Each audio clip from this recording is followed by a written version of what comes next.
दिव्यांग लड़की हो या लड़का हो, सबकी पहली चॉइस होती है उसको प्यार करने वाला, उसके साथ ज़िंदगी गुजारने वाला, सुख दुख में साथी बनने वाला उससे बेटर हो। मैं दिव्यांग हूँ तो क्या हुआ, मेरा लाइफ पार्टनर एक हैंडसम हो या एक खूबसूरत सी लड़की मेरी जीवन संगनी बने। मेरी कमियाँ तो हैं, मैं उसे बहुत खुश रखूँगा। मेरी कमी तो बहुत ज़्यादा है, पर अगर मुझसे शादी करेगा तो मैं उसको दुनिया की सारी खुशियाँ दे दूँगी, क्योंकि उसने मेरी विकलांगता को छोड़कर मुझसे शादी की है। होता भी है, अगर कोई नॉर्मल इंसान आपके जीवन में आता है तो आप उसके लिए सब कुछ कर देते हो, क्योंकि उसने आपकी विकलांगता को छोड़ा है। पर ज़रा गौर करिए, ज़रा डाटा को एनालाइज करिए। ऐसे नॉर्मल लोगों के लाइफ में 99% वही शादियाँ हुई जिसके दिल में लव मैरिज था, और लव मैरिज जो किया उनकी शादियाँ तो सफल हो गई। लेकिन अरेंज मैरिज जहाँ पे हुआ है, डिसेबल का, नॉर्मल का, 70 to 80% उनके कभी बटा ही नहीं। कभी उनके किसी कारण झगड़ा हुआ, कभी किसी कारण झगड़ा होता है और झगड़ा हो जाता है। ये झगड़ा के कारण लड़का और लड़की जो भी नॉर्मल होता है एक कंप्रोमाइज करके, मतलब जहन्नुम से ज़िंदगी जीते हैं, क्योंकि वो तो नॉर्मल किसी लालच में आपसे शादी कर लिया है, पर ज़िंदगी खुशहाल नहीं मिलती है। तो अगर आप किसी से लव में हैं, प्यार में हैं, तो एक बार कोशिश करनी चाहिए कि आपकी शादी नॉर्मल से हो जाए। सामने वाले से बात करिए, लेकिन टाइम वेस्ट मत करिए, क्योंकि आज मेरे पास 35 साल 40 साल की लड़कियां फ़ोन करती हैं, और जब मुझसे घुल मिल जाते हैं, मैं भी बात करता हूँ, मुझसे इंटरेक्ट होती हैं, बताती हैं अपनी कहानियाँ कि पहले प्यार तो उन्हें नॉर्मल से हुआ था, उनके इंतज़ार में शादी नहीं की और शादी करके सेटल हो गया। या लड़का भी नॉर्मल खोजने के चक्कर में 35 साल 40 साल की उम्र में पहुंच जाता है, और आधी उम्र बीतने के बाद चाहता है कोई से मिल जाए, या कैसा भी मिल जाए, विकलांग ही मिल जाए, शादी कर लेता हूँ। उस टाइम पे आप पहुँचते क्यों हैं, क्यों वेस्ट कर रहे हैं?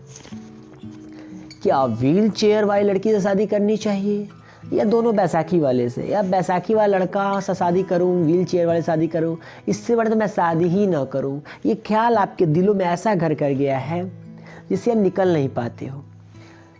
मैं बताता हूं कि आप डिसेबल से शादी करके बहुत खुश रहोगे, क्योंकि एक डिसेबल और एक डिसेबल लड़की दोनों में कमियां हैं। ऐसा है, कोई व्हील चेयर पे है, कोई बैसाखी लेके चलता है, कोई ब्लाइंड से है, कोई देख नहीं सकता है, लेकिन उनकी डिसेबिलिटी लेके झगड़ा नहीं होती है आपस में कि तुम में ये कमी है, तुम में वो कमी है। क्योंकि मेरा भी सोच यही था कि डिसेबल शादी करके ज़िंदगी नहीं गुजार सकता है, पर मैं 2012 से लगातार 11 साल से रिसर्च करते हुए इस पोजीशन पे पहुंचा हूँ कि डिसेबल से शादी करके जितना लाइफ में खुश है, इतना लाइफ में खुश है, उतना नॉर्मल से नहीं है। मेरा फैशन डिज़ाइनर एक लड़की का कॉल आया, वो बॉलीवुड में काम करती है, फैशन डिज़ाइनर है। उसके पापा ने बताया कि उसके लिए डीफ एंड डम रिश्ता चाहिए। मैंने कहा कि डीफ एंड डम क्यों चाहिए? तो उन्होंने बोला, भाई मेरी लड़की डीफ एंड डम है और डीफ एंड डम लड़के से शादी करेगी, मेरी लड़की साइन लैंग्वेज जानती है, तो दोनों आपस में बात करके अपनी ज़िंदगी खुशहाल बना सकते हैं। इसी तरह अगर आप डिसेबल हो तो आप कोशिश करो, आप डिसेबल से शादी करो, थोड़ा सा ही कमी रहे, भचक के लड़का चलता हो, चलती हो, पर डिसेबल हो, तो सबसे पहले ज़िंदगी आपकी खुशहाल इसलिए हो जाएगी कि दोनों में कमियां हैं। तो आप में कमियों में झगड़ा नहीं होगा, और जब कमियों के लेके झगड़ा नहीं होगा तो आपकी लाइफ तो नॉर्मल होगी ना, पति पत्नी की तरफ। दूसरा बात आता है, मैं व्हील चेयर पे हूँ और लड़का भी व्हील चेयर पे होगा, तो बेटा तुम्हारी ज़िंदगी कैसे चलेगी, बेटी तुम्हारी ज़िंदगी कैसे चलेगी? आप खुद को देखिए। आप व्हील चेयर पे अपना ज़िंदगी का सारा काम कर लेते हैं। जैसे मैं बैसाखी लेके चलता हूँ, मुझे सीढ़ियों पे चढ़ना होता है, कोई कहता है तुम कैसे चढ़ लोगे, पर मैं चढ़ लेता हूँ ना।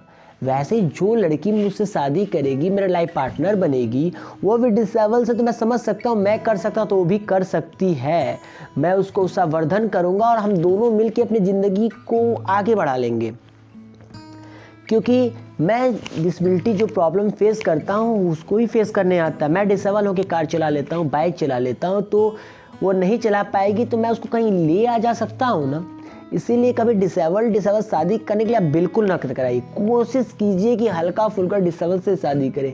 जब आप डिसेबल से शादी करेंगे तो आपकी भावनाओं को समझेगा, आपको इस कारण कभी झगड़ा नहीं होगा। सेकेंड चीज़, हमें नॉर्मल से शादी करनी चाहिए। ये जो ख्याल रखते हैं आपसे नॉर्मल लड़का शादी क्यों कर रहा है, या आपका लड़का नॉर्मल बॉयफ्रेंड है तो क्यों है। देखिए कुछ जगह ऐसा होता है कि 90% प्यार जो होता है वो शादी तक पहुंचती है, लेकिन अगर आपको लगता है आपकी शादी नहीं हो रही है तो वहाँ पे क्विक करिए और डिसेबल से प्यार करिए, डिसेबल से शादी करिए। क्यों? क्योंकि मेरे मम्मी पापा मान लीजिए मेरे लिए एक नॉर्मल लड़की से शादी करा दिए, वो मुझसे शादी क्यों करेगी? क्योंकि उसके पास तो हाथ तो सही है ना, या तो मुझसे गरीब होगी तब मुझसे शादी कर लेगी, या तो मुझसे लव मैरिज शादी करेगी तो मेरी अच्छाइयों को जान के शादी कर रही है। लेकिन मेरी 32 साल 35 साल 40 साल जब शादी होगी और एक नॉर्मल शादी कर लूँगा तो उसकी वो मुझसे शादी इसलिए कर रही कि उसमें भी कोई ऐसी कमी है, उसकी फैमिली में ऐसी कमी है जो मुझे एक्सेप्ट कर रही है। लेकिन जब आप उसको सब कुछ दे दोगे और पा जाती है तो एक इंसान की मेंटलिटी होती है, उसको लगता है कि मैंने बहुत बड़ी गलती कर दी आपसे शादी करके। तो इसलिए मैं आपसे कहना चाह रहा हूँ नॉर्मल के चक्कर में मत पड़िए, अपने प्यार अपनी दुनिया को बसाइए। और डिसेबल हो या नॉर्मल ये तो आपके ऊपर है, पर शादी करके ज़िंदगी खुशहाल बनाइए। नॉर्मल की तरह सोचेंगे या नॉर्मल लोगों से राय लेंगे तो कभी आप सफल नहीं हो सकते हैं। खुद की सुने, दिल की सुने और हमेशा हंसते रहें, मुस्कुराते रहें। मेरी वीडियो थोड़ी भी अच्छी लगी हो तो प्लीज़ इस वीडियो को लाइक करें और अपने दोस्तों को शेयर करें, कम से कम अपने गर्लफ्रेंड बॉयफ्रेंड को ही शेयर कर दें। और अगर आप डिसेबल हैं और शादी खोज रहे हैं तो एक बार हमें कॉल कर लें या हमारे वेबसाइट पर विजिट कर लें। या आप ये भी कंफ्यूज हैं कि आपको कैसी लड़की से शादी करनी चाहिए, तो मैं बार बार बोलता हूँ मुझे इंस्टाग्राम पे फॉलो करें, फेसबुक पेज पे फॉलो करें, मुझे मैसेज करें, मुझे खुद बताइए आपको कैसा लड़की चाहिए, लड़का चाहिए, मैं आपकी हेल्प करूँगा। 10 साल का एक्सपीरियंस है और एक अच्छा लाइफ पार्टनर खोजने में आपकी बहुत अच्छी हेल्प कर दूँगा। तो फिर मिलेंगे नए वीडियो में, तब तक के लिए जय हिंद, जय भारत, वंदे मातरम।